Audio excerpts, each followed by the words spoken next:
Hi, welcome back to my channel.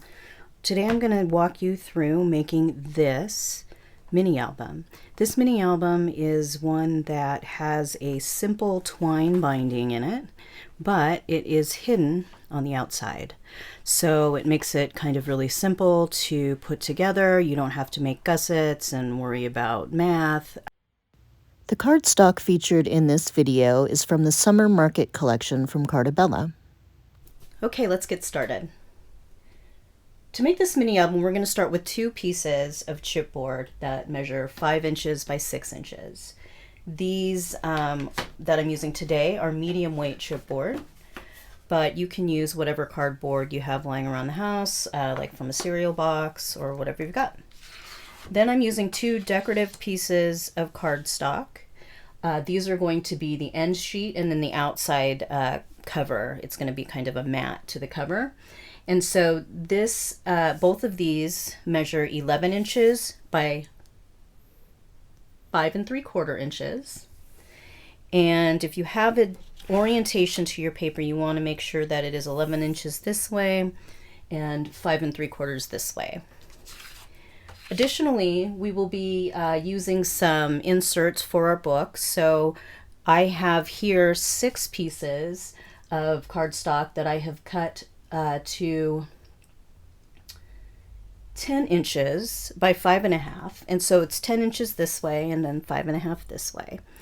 You may need a few more or less than this, depending on how you make your binding. We're going to go over that in just a minute.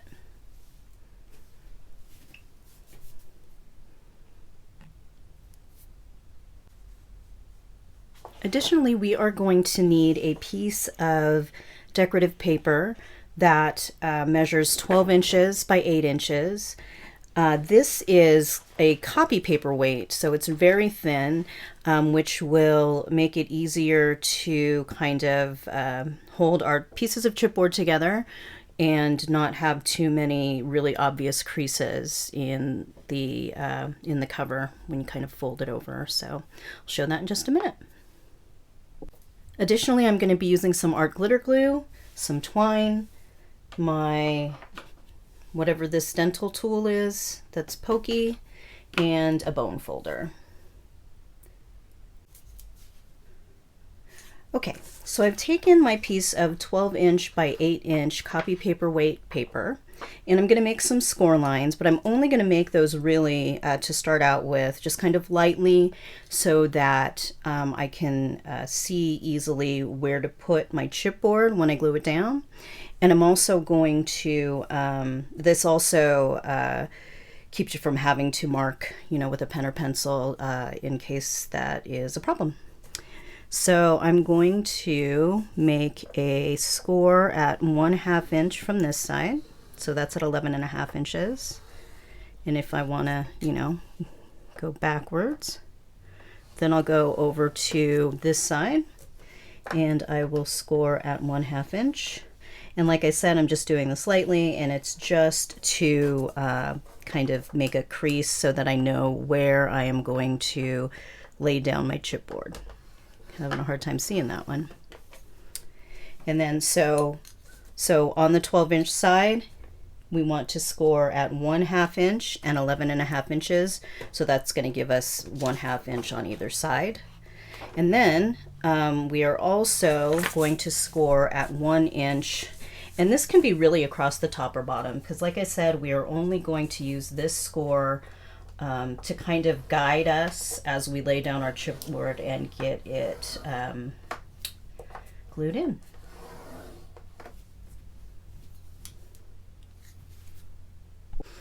Okay, so now I'm ready to glue down my chipboard to the base here. We do want to remember that these pieces of chipboard are 5 inches by 6 inches and 5 inches by 6 inches, and so you want to make sure that you kind of lay them in the right direction so that once you get the glue down, you kind of are ready to go. I'm going to go ahead and flip these over this way, and I'm going to lightly fold on those score lines that we made earlier.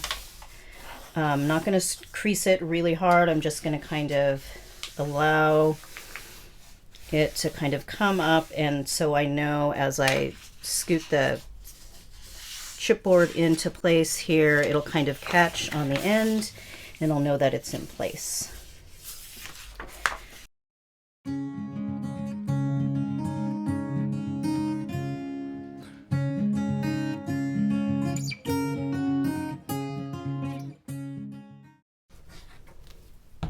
So we really just want to put enough glue to hold this in place.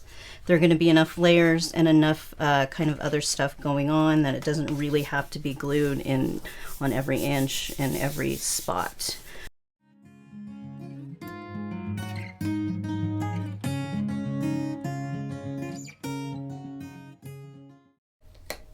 Okay, now I'm going to go ahead and miter the corners because I'm going to fold them in, and you always want to remember to leave a little bit in this corner here, or right at the corner. Don't cut it right against the chipboard because you want it to kind of bend in over that little piece there. So you just kind of go and eyeball it. We'll eyeball this one. And the other two. And really what you're doing here is you're just kind of cutting away the bulk.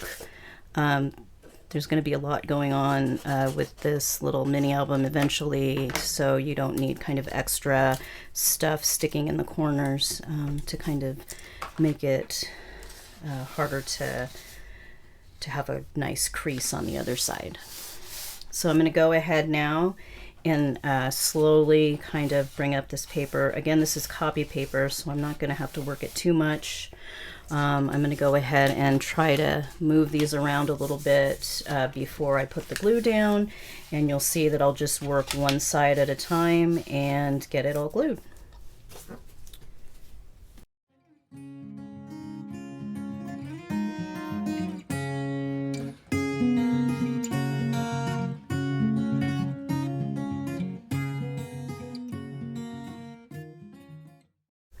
Okay, next steps. I was looking at my cover. This is my copy weight piece of paper with my 2 pieces of chipboard inside. So now we have something that's about 11 inches by 6 inches. And you notice we left this kind of copy paper binding piece here.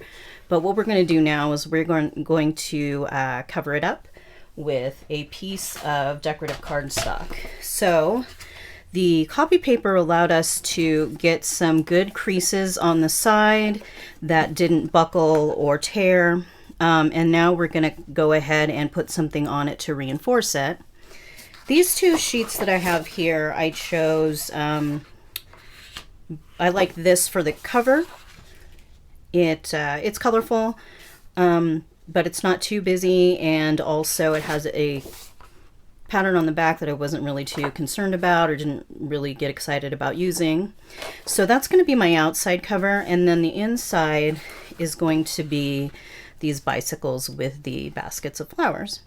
I did say that these would be 11 inches by 5 3/4, and so they are 5 3/4, but what we're going to do is go ahead and cut them down, not even very much, maybe a 1/4 inch, maybe less than a 1/4 inch, because I really want it to kind of sit in there and have this yellow lemon paper as almost a mat in the background. So I'm going to trim these 2 because we'll need to do the same thing for this guy on this side.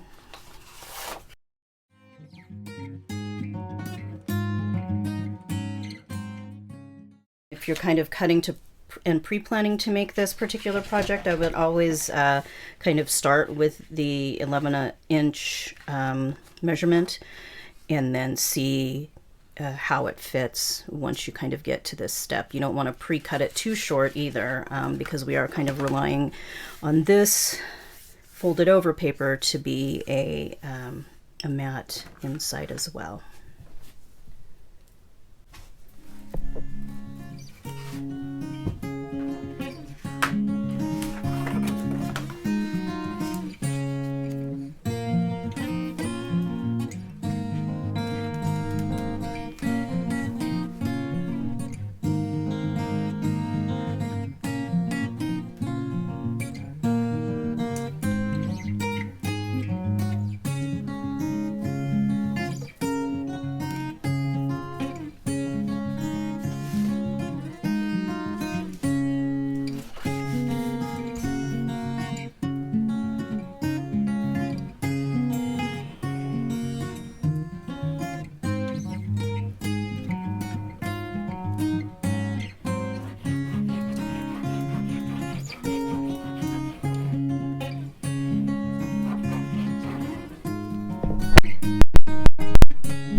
burnishing down the cover to the top of the cardstock, and I am going to give that a second to dry. And while it dries, I am going to work on our binding. Okay, here again I have a 10 3/4 inch by 5 3/4 inch piece of cardstock that's going to go into the middle of the book. And what I'm going to do is do what is sort of a traveler's notebook style binding. I didn't really want this mini album to have the twine showing in the back, even though I'm going to set it up with a traveler's notebook kind of slip in and out style binding in the middle. So that's why we have this kind of gusset here. So the twine is going to lay in this area, and we're just going to glue this inside. So I have my twine, and to be honest, I just pulled off a bunch of twine, and I'm going to kind of start and hold it in the middle here. I'm going to tie it. I don't want to tie it too tight. We're not interested at all in buckling this piece of cardstock. So I'm just going to tie a little kind of loose knot.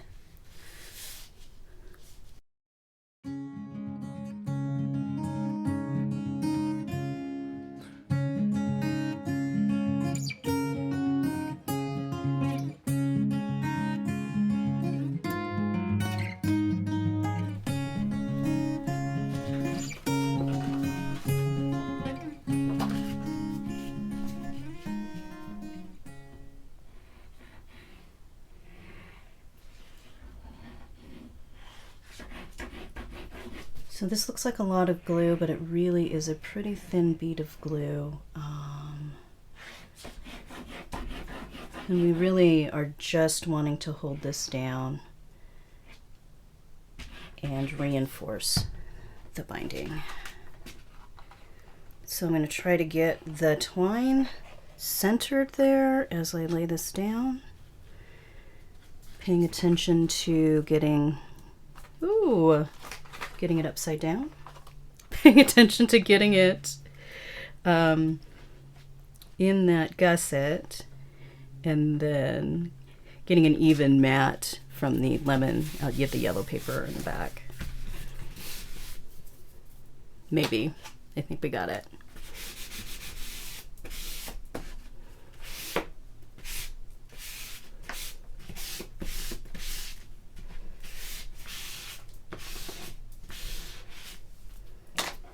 So now we have our outside cover and our inside cover, and we're going to want to bend this at some point. So what I'm going to do is I'm going to, as these sides are gluing or drying, I'm going to go ahead and work on just sort of slowly getting this binding to move, and so that it doesn't bow too much or that it doesn't crack. And so I'm going to start with having my bone folder find that area inside those two pieces of chipboard so that I can get a good starting place for the bend. This is probably something I should have done before I put the binding or the twine in, but that should do it. And then the same on this side. I don't want to do this too hard, but I'm going to find where the chipboard pieces end and not really crease it, not really score it, but just kind of work the cardboard so that it bends easily. So there you can see that it started, and I'm just going to take my time with this.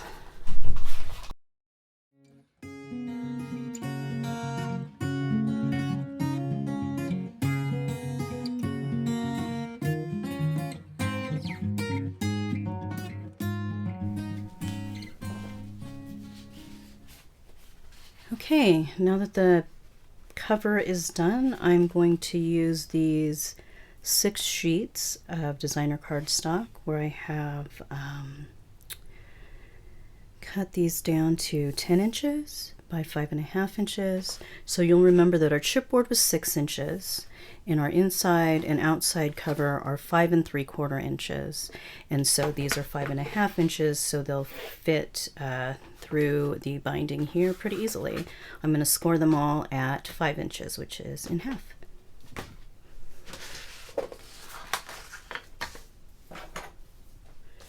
Because this cardstock is Cartabella cardstock and it's pretty thick and sturdy, I'm going to go ahead and score on 5 inches on this side. And that kind of breaks down the fibers across this side. And then I'm going to turn it around and do the same thing at 5 inches, scoring it in the exact same spot, but on the other side, breaking down those fibers. And I'll do that with the rest.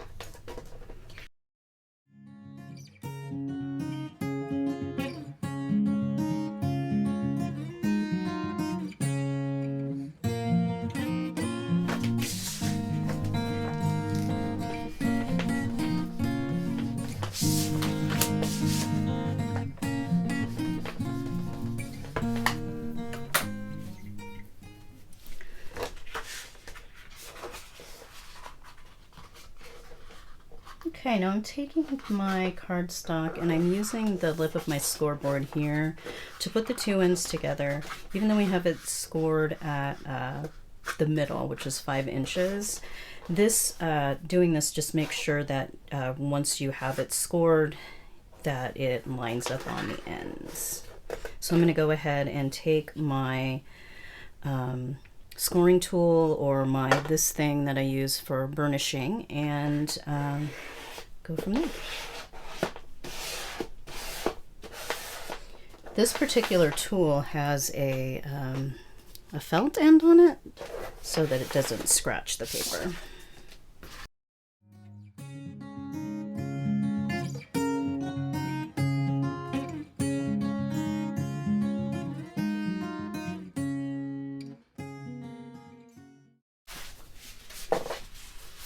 Okay, now I have my 5 inserts. I'm just kind of looking at them to decide which orientation or which side I want out. But you're going to be able to flip through and see each of them, so it doesn't really matter too much. And then I'm going to decide what order I want them in, and then we'll get them into the book.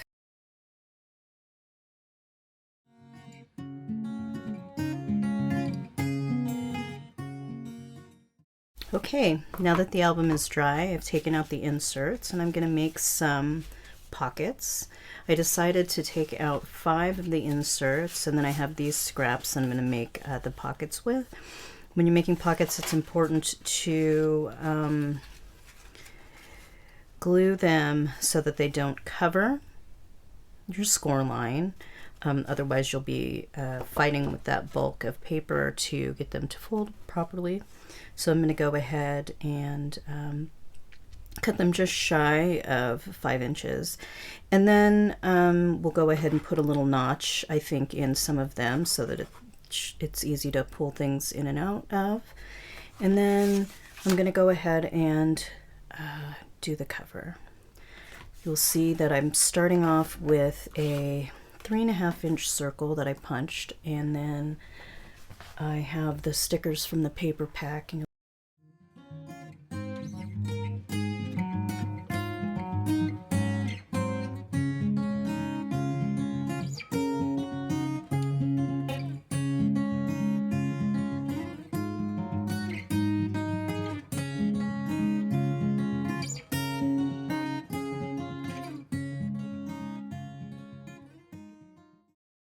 okay, I think the cover is done for now. I am going to leave it, and when I'm done and put everything back together, I'll take another look at the stickers and the cover and see how I feel. Right now I'm going to make pockets.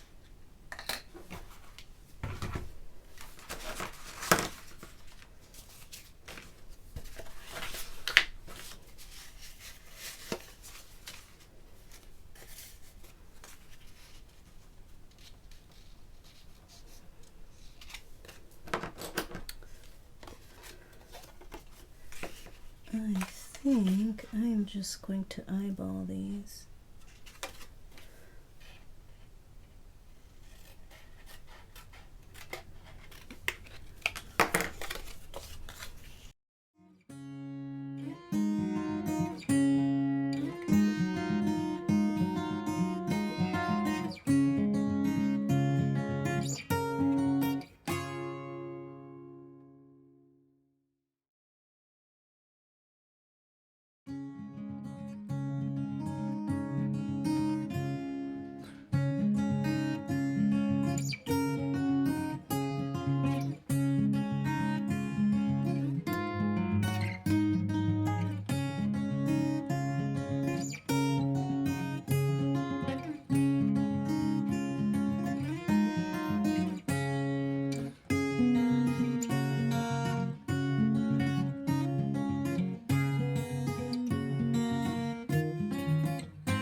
So the album is done.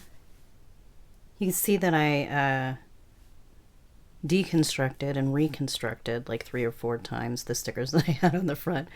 And this is what I ended up with, which isn't too bad. So here we go. I went ahead and put a few stickers in on the inserts. You see I really love this page with the mint mixer and the mid-century modern pink little table there. And so I put another sticker here. I didn't end up putting notches in the pockets, but I think they're fine. It's obvious that it's a pocket and you can stick something back there. And let's see here. I just put some other stickers in here. I think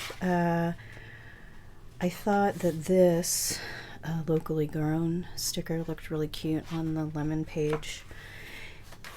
What I'll probably do is end up putting some photos on this side and actually gluing them down, putting some other embellishments, whether those are stickers or whatever, and then adding some photos in the pockets as well.